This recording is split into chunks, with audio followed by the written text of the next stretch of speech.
এটা কিন্তু মুখে মুখে বলি, বাস্তবিকভাবে অনেক নামাজ, অনেক তাসবিহ, অনেক দোয়া, অনেক দুরূদ আমরা মুখে পড়ি, অন্তর থেকে আল্লাহর জন্য করি না। আল্লাহ তাআলা নিজেই বলেছেন, ইন্নাল্লাহা লা ইয়ানজুরু ইলা সুওয়ারিকুম, আমাদের বাহ্যিক আকৃতির দিকে আল্লাহ পাক তাকান না। কি আল্লাহ পাক বাহ্যিক আকৃতির দিকে তাকান? কেবলমাত্র আল্লাহ তাআলা অন্তরের দিকে তাকান। তার কার অন্তর কত সুন্দর, কার নিয়ত কত সুন্দর। আপনারা জানেন হিজরত নামক যে ইবাদত, জিহাদ নামক যে ইবাদত, এই জিহাদ নামক ইবাদত করার পরেও আল্লাহ তাআলা ওই মুজাহিদকে জাহান্নামে পাঠিয়ে দিবে। জিহাদ করার পরেও জিহাদের সওয়াব পাবে না। যে তিনজন হাসরের মাঠে প্রথম বিচারের জন্য আহ্বান করা হবে, একজন হচ্ছে কে? মুজাহিদ, জিহাদ করে আল্লাহর পথে শহীদ হয়েছে। তাকে জিজ্ঞাসা করা হবে, তুমি কেন জিহাদ করেছো? ব্যক্তি বলবে, আমি তোমার জন্য জিহাদ করেছি, তোমার দ্বীনের জন্য জিহাদ করেছি। আল্লাহ পাক বলবেন, তোমার কথা মিথ্যা, তুমি আমার জন্য করো নাই। মানুষ তোমাকে মুজাহিদ বলবে, মানুষ তোমাকে আলেম বলবে, মানুষ তোমাকে যোদ্ধা বলবে, মানুষ তোমাকে দানবীর বলবে। সহিহ মুসলিমের বর্ণনা অনুযায়ী বোঝা যায়, মূলত ইসলামের সবচেয়ে গুরুত্বপূর্ণ ইবাদত করার পরেও যদি দিলের সাথে নিয়তের সম্পর্ক সহি না থাকে, কোন ইবাদতই কি হবে না? গ্রহণযোগ্য হবে না। এই জন্য নবীজি যখন হিজরত করেছেন, আপনারা বলেন হুজুর মদিনায় যাওয়ার পরে যত শত শত সাহাবী মক্কা ছেড়ে মদিনায় গিয়েছেন, একজন সাহাবী কি নবীজিকে বলেছেন, আমার ক্ষেত খামার, জমি জমা, কৃষিকাজ, বাড়ি ঘর, স্ত্রী অনেক কাফের, ছেলে সন্তান কাফের, আমি যেতে পারবো না, এমন কমপ্লেন কেউ দিছে? স্ত্রী কাফেরা, ছেলে সন্তান কাফের, জমি জমা বাড়িঘর সব রেখে দিয়ে কোথায় গেছে? মদিনায় চলে গেছে, হিজরত করেছে। আল্লাহ রাসূল বলেছেন, ফামান কানাত হিজরাতুহু ইলাল্লাহি ওয়া রাসূলিহি, যে আল্লাহর জন্য, আল্লাহ রাসূলের জন্য হিজরত করেছে, ফাহিজরাতুহু ইলাল্লাহি ওয়া রাসূলিহি, তার হিজরত জমা থাকবে কার কাছে? আল্লাহর কাছে। কিন্তু একজন সাহাবী হিজরত করেছে সুন্দরী নারীর প্রেমে। কার প্রেমে? সুন্দরী নারীর প্রেমে।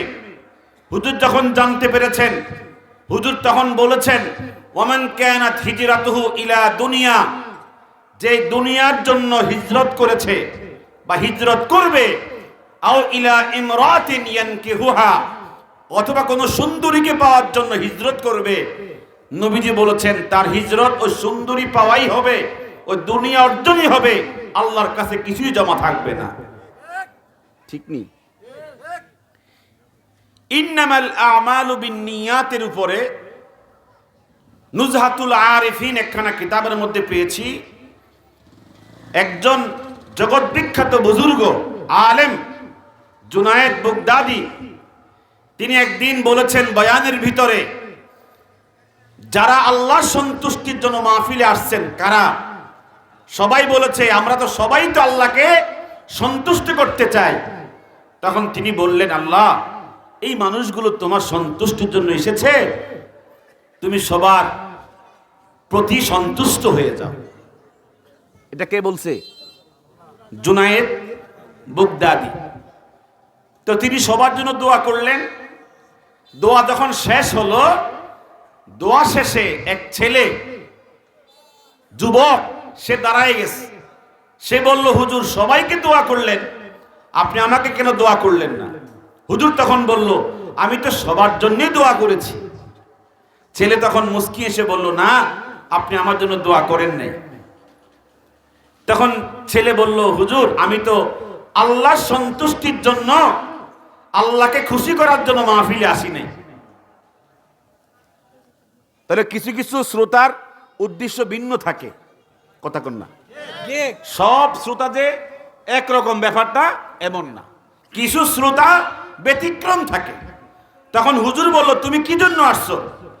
ছেলে তখন বলছে, আমি যে জন্য আসছি সবার সামনে বলা যাবে না, এটা পৃথক বলতে হবে।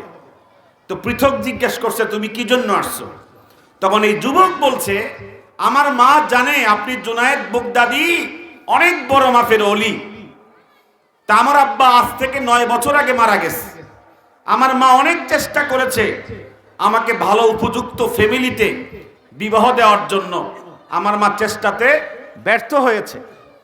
আপনার কাছে পাঠাইছে, আপনি একটু খাস দিলে আমার জন্য দোয়া করে দিবেন, যেন আল্লাহ তাআলা আমাকে অল্প সময়ের ভিতরে ভালো ফ্যামিলির মধ্যে বিবাহের জন্য বন্দোবস্ত করে। তাহলে বোঝা যায় যুবক এসেছে দুনিয়ার জন্য। কথা কন না, কথা বলে না, কিসের জন্য? দুনিয়ার জন্য আসছে। তখন হুজুর বলল, যাক, দোয়া চাওয়া যায়, ওলি আল্লাহদের কাছে দোয়া চাওয়া যায়। তখন তিনি আল্লাহর কাছে হাত তুলে বললেন, আল্লাহ, ওর মা তো আমাকে ওলি মনে করে, যদি আমি ওলি হতে পারি নাই, তার ধারণা মতো সে আমার নিকটে দোয়ার জন্য পাঠিয়েছে তার ছেলেকে। আল্লাহ, তার ছেলের মনের আশা পূরণ করো, তুমি তাড়াতাড়ি করে অল্প সময়ের ভিতরে তার জন্য একটা ভালো জায়গায় বিবাহের বন্দোবস্ত করে দাও। একথা কে বলতেছে? বলেন না, কে বলতেছে? তো দোয়া যখন শেষ হয়ে গেছে, যুবক বলতেছে, হুজুর, আমার মা তো আপনাকে ওলি মনে করে, আপনার দোয়া কি আল্লাহ পাক কবুল করছেন? আপনি কি মনে করেন? যুবকটা তো একটু হয়তো কম শিক্ষিত ছিল বা একটু বেপরোয়া ছিল। তো হুজুর বলছে, যদি তোমার দিল ঠিক থাকে, তোমার নিয়ত ঠিক থাকে, আমি তো টাকার বিনিময়ে দোয়া করছি না, আমিও খালেস নিয়তেই দোয়া করেছি, আমার মনে টানে, তোমার নিয়ত ফ্রেশ থাকলে আমার দোয়াটা আল্লাহ শুনবে, এটা আমার বিশ্বাস। তো ছেলে বলল, তো শরীয়তের কোনো দলিল কি আছে যে আপনি যে দোয়া করছেন আমার উপরে কবুল হয়েছে? তখন হুজুর বলছে, ইন্নামাল আমালু বিন্নিয়াত। মানুষ যেরকম নিয়ত করে আল্লাহ পাক সেভাবে তাকে কি করে? কবুল করে। আজানটা শেষ হোক। জামাত কয়টা? আমরা হয়তো 5-6 মিনিট কথা বলবো আজানের পরে, এরপর জামাতের সুযোগ দেওয়া হবে ইনশাআল্লাহ। অনেকটা সময় বয়ানের, অনেকেই অজু করতে হবে, আমি অল্প সময় 5-6 মিনিট কথা বলে শেষ করতেছি। যে বিষয়টা বলছিলাম, ছেলেটা যখন দোয়া নিয়ে হুজুর থেকে বিদায় নিচ্ছিল, তখন হুজুরকে জিজ্ঞেস করছে, আপনার দোয়া কবুল হওয়ার জন্য এমন কি প্রমাণ আছে? তখন হুজুর বলেছে, ইন্নামাল আমালু, বলেন না, ইন্নামাল আমালু বিন্নিয়াত। ছেলে তখন বলেছে, এটা কোন জায়গার হাদিস? তখন হুজুর বলেছে, এটা বুখারী শরীফের 1 নম্বর হাদিস। কয় নম্বর হাদিস? ছেলে বাড়িতে গেছে, যাওয়ার সময় হুজুরকে বলছে, হুজুর, আপনার কথাবার্তা আমাকে খুবই আপ্লুত করেছে, আপনি একটু দোয়া করে দেন, আমি যেন আপনার মতো ওলি হতে পারি। হুজুর তখন দোয়া করছে, আল্লাহ, ছেলেটা আমার মতো তোমার পথে আসতে চায়, আল্লাহ তুমি তাকে তোমার পথে কবুল করো। ছেলে গিয়ে রাত্রে ঈশার নামাজ পড়ে ঘুমাইছে। ঘুমের মধ্যে ছেলে স্বপ্নে দেখে বাদশার গভর্নর, তাদের গভর্নরের মেয়ের সাথে তার বিয়ে হইতেছে। স্বপ্নে দেখছে, ঘুম থেকে জেগেছে, জেগে আল্লাহর নিকটে তো দোয়া করতেছে, আল্লাহ, হুজুরে দোয়া করলো, কোনোদিন এত বড় স্বপ্ন দেখিনি, আজকে স্বপ্ন দেখেছি, আমার মনে হয় দোয়া কবুলের পথে। দোয়া কি কবুলের পথে? আল্লাহ, যেরকম দেখছি এরকম না হলেও এরকম কাছাকাছি জায়গা আমাকে কবুল করো। পরের দিন ফজর নামাজ জামাতে পড়ে মায়ের থেকে বিদায় নিয়ে গেছে ওই গভর্নরের বাড়িতে। বাড়িতে গিয়ে সালাম বিনিময় করে ওই গভর্নরকে সালাম দিতেছে, আসসালামু আলাইকুম ইয়া আমিরাল মুমিনিন, ইন্নামাল আমালু বিন্নিয়াত। সালামের সাথে কি দিছে? হাদিসটাকে অ্যাড করে দিছে। বাচ্চা তখন মনে করছে সালামের সাথে হয়তো হাদিসটা ভুলে কয়ে এলেছে, প্রথম খেয়াল করে নেই। তো বাচ্চা বলে, তুমি কি প্রয়োজনে আসছো? বলতেছে, আমি একটা প্রয়োজনে আসছি, আমার বুক কাফে, কলিজা কাফে, আমি কি বলতে সুযোগ পাবো? তখন গভর্নর বলে, আমার দরবার সবার জন্য উন্মুক্ত, ধনী গরিব সব সমান, তো ছেলে যখন সাহস পাইছে ডাইরেক্ট জিজ্ঞেস করছে, আপনার মেয়েরা কয়জন? কয় 2 জনের উপযুক্ত ছিল, 2 জন বিয়ে হয়েছে, 1 জন এখন উপযুক্ত আছে। ছেলে বলতেছে ওইটাই হলো ইন্নামাল আমালু বিন্নিয়াত। তখন ছেলে স্পষ্ট করতেছে যে আমি মূলত আপনার দরবারে আসছি আপনার মেয়ের প্রস্তাব দেওয়ার জন্য। আমি তো জানি না আপনার মেয়ে উপযুক্ত আছে কিনা, যেহেতু উপযুক্ত আছে ওটাকে আমি প্রস্তাব দেওয়ার জন্য আসছি। বাচ্চা তখন বলে কোন ছেলের জন্য, কোন বাচ্চার ছেলের জন্য? ছেলে তখন বলে বাচ্চার ছেলের জন্য না, আমার কোনো মিডিয়া নাই, কোনো ঘটক নাই, মাধ্যম নাই, আমার নিজের জন্য আপনাকে প্রস্তাব দিতে আসছে। কথা বুঝতেছেন? বাচ্চা তখন বলছে আলহামদুলিল্লাহ। তুমি নামাজ পড়ো? 5 ওয়াক্ত জামাতে নামাজ পড়ি। উপার্জন কি তোমার? তোমার উপার্জন কি? ছেলে তখন বলে উপার্জন হচ্ছে আমি কি করি, জঙ্গলে লাকড়ি সংগ্রহ করে লাকড়ি বিক্রি করে উপার্জিত যা সম্পদ হয় এটা আমার পরিবারের জন্য আমি কি করি, ব্যয় করি। তাহলে উপার্জনও হালাল, নামাজও কি সাথে, জামাতের সাথে। তো বলছে তোমার চরিত্র কেমন, তোমার চরিত্র কিভাবে আমি জানবো ভালো? যাই হোক অনেকক্ষণ কথাবার্তা বলে বাচ্চা বুঝতে পেরেছে ছেলেটা একজন চারিত্রিক ভালো ছেলে। তো এই বাচ্চা বলে আলহামদুলিল্লাহ, তবে আমার মেয়ে তো একটু ফুলুস খুঁজে, ফুলুস বোঝেন তো, একটু ধনসম্পদ খুঁজে। 19 জন রাজার ছেলে প্রস্তাব দিছে, একজনও আমার কাছে ফরেজগার মনে হয় না, সব সিটিং বাটপার। তুমি যেহেতু ভালো মানুষ, আমার কাছে পছন্দ হয়েছে, কিন্তু আমার মেয়ের কাছে পছন্দ হবে কিনা আমি জানি না। তবে আগামীকালকে কষ্ট করে আইসো, তোমাকে চূড়ান্ত সংবাদ আগামীকালকে জানাবো। তো বাচ্চা বলতেছে মেয়েকে রাত্রেবেলায় নতুন প্রস্তাব আসছে, তুমি শুনছ? বাবা তখন বলে কি প্রস্তাব আসছে? কয় প্রস্তাব দিছে হুয়াল ফকির ইবনুল ফকির, হেও ফকির, তার 14 গোষ্ঠীও ফকির, তবে চরিত্র কি আছে? কথা কম। ঠিক আছে বাবা, আমিও রাজি। আগেকার সময়ের ছেলেরা মেয়েরা আব্বা আম্মা সিদ্ধান্তের বাহিরে যেত না। আর এখন বাপ কি বোঝে, মা কি বোঝে? কথা কন না। আমার ভবিষ্যৎ আমি বুঝি, হেরা বুঝি কি? ঠিক কিনা?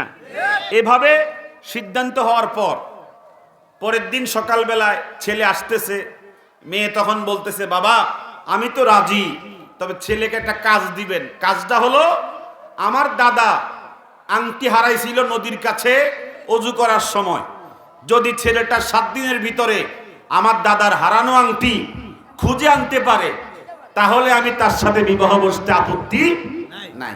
এখন বলেন এটা কি ইয়েস না নট? কথা বোঝেন নাই।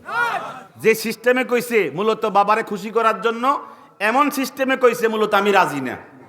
মেয়ে তখন বলছে বাবা কালকে সকালে তাকে জানায় দিয়েন আমার এই কাজটা যেন করে দেয়। পরের দিন ছেলে আসছে, আসসালামু আলাইকুম ইয়া আমিরুল মুমিনিন ইন্নামাল আমালু বিন্নিয়াত। বাচ্চা গতকালকেও কইছে আজকেও কইছে, বোঝা যায় এখানে ইচ্ছে করে কইতে আছে নাকি? গতকাল তো বুঝছি হয়তো বা এমনি ভুলে কইছে, আজকে যখন বলছে বোঝা যায় সে ইচ্ছে করেই বলতেছে। বাচ্চাকে তুমি যে ইন্নামাল আমালু বিন্নিয়াত ঢুকাইছো কারণটা কি? সময় বলে দিবে। কথা কন না, সময়ে বলে দিবে। বাচ্চা বুঝছে এখানে কোন রহস্য আছে। কথা বলেন না, রহস্য আছে। তখন ছেলে বলতেছে আপনার মেয়ের খবর কি? মেয়ে তো রাজি, সে বসা ছিল দাঁড়ায় গেছে যে হাদিস সহি। হাদিস কি? মেয়ে যখন রাজি হইছে হাদিসটা সহি। হাদিস তো সহি আমি জানি, বুখারী শরীফের হাদিস, তো তোমার হাদিস নিয়ে এখানে কোন সমস্যা লাগছে? সময় বলে দিবে। কিসে বলে দিবে? সময় বলে দিবে। পরে বাচ্চাকে শোনো, এত খুশি হইও না, আমার মেয়ে তোমাকে যে শর্ত দিছে শুনবানি। কি শর্ত দিছে? বাবা তো আংটি হারাইছিল 17 বছর আগে। কত বছর? এটা তোমাকে খুঁজে আনতে হবে 7 দিনের ভিতরে। কয় এটা একটা বিষয় হইল? কথা কন না কা, এটা কি একটা বিষয় হলো? তিনি দালবান উরাশিহুন নাহারা, একটা বালতি দেন। বাচ্চাকে বালতি দিয়ে করবা কি? নদীর পানি সব হিচ্ছালাম জীবনে যা আছে। আর বাচ্চা এতক্ষণ বুঝছে হাফ মেন্টাল, এখন যখন কইছে নদীর পানি সব হিচ্ছালাম, এখন বোঝা যায় মাথার সমস্যা ফুরা। ঠিক নেই। এই কথা বলার পরে বাচ্চাকে পাগলে কত কথাই বলবে, যে একটা বালতি ধরায় দে, ফাআল্লাকাহু আলা উনুকিহি, বালতি কান্দে ঝুলাইয়া, ওয়া মাশা ইলান নাহার, ওই সমুদ্রের দিকে রওনা দিছে, নদীর দিকে রওনা দিছে। ওয়া ক্বালা ইন্নামাল আমালু বিন্নিয়াত, হাঁটে আর চলে আর বালতি নিয়ে কি করে, নদীর দিকে যায়। কি বলে বলে, হাদিসের জিকির করে করে। কথা কন না কা?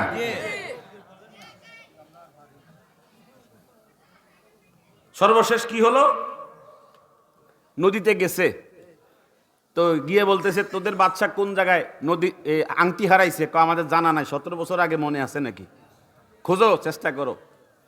তো সবাইকে বিদায় করে দিয়ে বালতি মাটিতে রাখছে, রেখে কইতেছে, আল্লাহ এতটি ফানি আমি কেমনি হিসমু।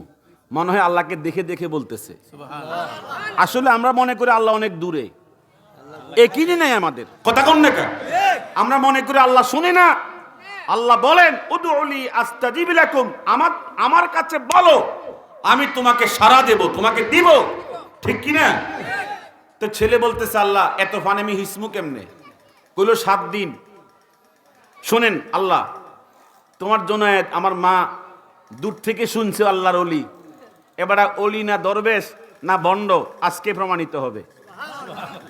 কথা কন না কা?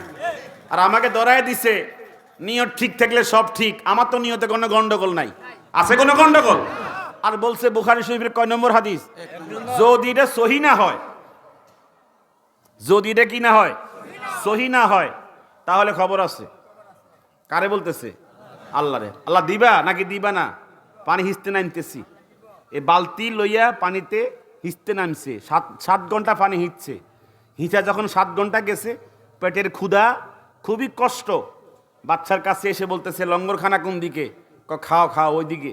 খাইয়া দেয়া যখন রওনা দিছে, বাচ্চা কি অবস্থা, পানি কমছেনি, মানে ইটকারি মারে, টিটকারি করে, মস্কারি করে। তো বাচ্চা যুবক বলে, সময়ে বলে দিবে। বলেন না কেন? সময়ে কি করবে? বলে দিবে। এভাবে পানি, লম্বা কথা সংক্ষেপ, মাত্র বাকিয়াত সাআতান, আছে আর 2 ঘন্টা। কয় ঘন্টা? 7 দিনের সময় শেষ। এই টাইমে 2 ঘন্টা টাইম যখন বাকি ছিল, শয়তান নাজিল হইছে। মানে শয়তান কি হইছে? অবতীর্ণ হইছে কার কাছে? এই যুবকের কাছে, আল্লাহর পক্ষ থেকে পরীক্ষার জন্য। কিসের জন্য বলেন? তো বলতেছে, তুই যে 7 দিন পানি হিসলি, কোনো পানি কমলো না, বা আংটি যে পাইবি কোনো আলামত মিললই না, বুঝো, শোনো, আর পানি হিসা দরকার নাই, সময় প্রায় শেষ, ওঠো ওঠো, মানুষের কাছে গিয়া বলো জুনায়েদ ভণ্ড আর হাদিস জাল হাদিস। কে কইতেছে? মিস্টার ইবলিসে কইতেছে। এজন্য প্রকৃত ইমানদার, কখন শয়তান তাকে মিস কল মারে, ইমানদার বোঝে কি বোঝে না? দেখবেন ফজর যখন আজান হয়, আজানের আগের আরাম আর পরের আরাম, এর মধ্যে পার্থক্য হয়ে যায়। কথা কন না কা?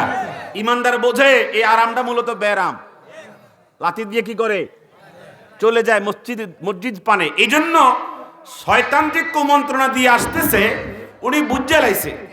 তখন তিনি বলছে, লা হাওলা ওয়ালা কুওয়াতা ইল্লা বিল্লাহ। শয়তান সব, আমার আংটি পাওয়ার সুযোগ এখনো কয় ঘন্টা আছে? 2 ঘন্টা আছে। ফারাশাহাল মা সুরআতান, এখন পানি হিসতে তাড়াতাড়ি করে, সময় তো কমে গেছে। সুরআতান, তাড়াতাড়ি করতেছে পানি হিসার জন্য। আল্লাহ পাক বলে, ফেরেশতারা, আমার যুবক কি হয়েছে? ইয়াকিনের উপরে সফলতা অর্জন করেছে, আমাকে বিশ্বাস করেছে, আমার বন্ধুকে বিশ্বাস করেছে, আমার প্রিয় ওলি জুনায়েদকে বিশ্বাস করেছে। যদি এখন সে নিরাশ হয়ে যায়, আমার নবীর বিরুদ্ধে হাদিস জাল বলে ফেলবে। কথা কন না কা? যাও যাও, ওই যে 7 হাত বালুকোনার ভিতরে আংটি পড়ে আছে, ওটা নিয়ে এসে গোশে মেজে বালতি ঢুকাইয়া দাও। যদি অসম্ভব সম্ভব হয়ে যায় কোন ইমানদার মুমিনের জীবনে, তাকে বলা হয় কারামত।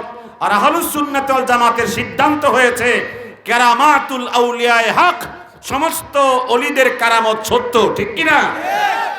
বালতি যখন উপরে পানি নিক্ষেপ করছে, বালুকোনার মধ্যে ঝিকঝিক করে আংটি হেসে উঠেছে।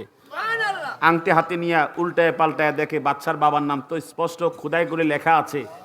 দৌড়ায় গিয়ে বাচ্চার কাছে গিয়ে বলতেছে, বাচ্চা, এই যে আপনার বাবার আংটি আমি হাজির করে ফেলেছি। বাচ্চা এতক্ষণ মনে করছে হাফ মেন্টাল, ফুল মেন্টাল। এখন বাচ্চা হাতের পাইয়া বলতেছে, তোর চেহারা বলে তুই আল্লাহর ওলি, আর কোনো সন্দেহ নাই, এমন জামে আমার দরকার ছিল। মূলত আমার আর কথা শেষ, এখানে কথা ছিল অনেক।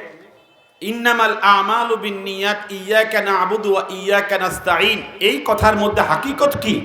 আমরা মূলত মুখে মুখে উচ্চারণ করি, বাস্তবে কিন্তু আল্লাহর সামনে কোনো ইবাদতকে একনিষ্ঠভাবে করার জন্য আমরা কি করি না, অন্তর থেকে চেষ্টা করি না।